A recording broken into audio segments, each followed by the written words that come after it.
So, what's for dinner? My name is Vander Puchert, and this is Finding Frequency. Friday evening. Wow. And I've just been sitting here trying to regroup with all my finances for the month. And the reason I'm doing that is that we are already at the end of the month. I cannot believe it. So, we are heading strongly, is that a word? Strongly? Into November and getting closer and closer for my friends in the United States. It's nearly voting time. Will be chomping away on my nails the next couple of days. And I also think my clients, and funny enough, most of my clients are in the United States at the moment.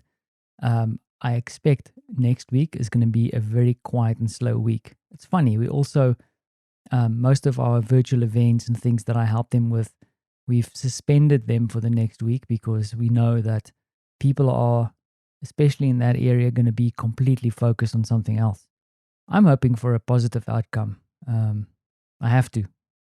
I have to. But yes, talking about positive and negative things, I've said some things in the last episodes, which sometimes feel a little bit dark. And after one of these episodes, I reached out to one of my friends, Katie. She's also been on this podcast before, and she's been in the streets, being protesting and trying to help folks on this side. And I mean, she's an artist, so she knows how to express herself and make things happen.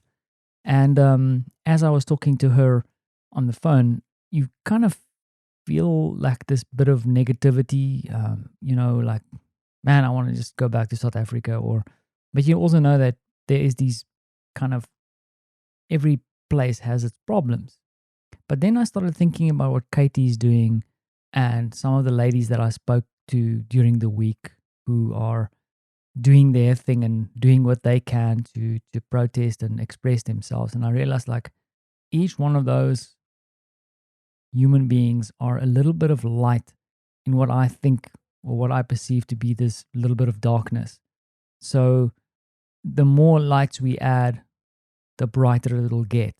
And I think it's important to not discount or forget about the light that people are bringing to this strange world we're living in at the moment. And maybe it's also important to sometimes focus and encourage those lights to shine brighter. Man, I'm stumbling on my words again, but you get what I'm saying. Because it's so easy to focus on this huge dark part.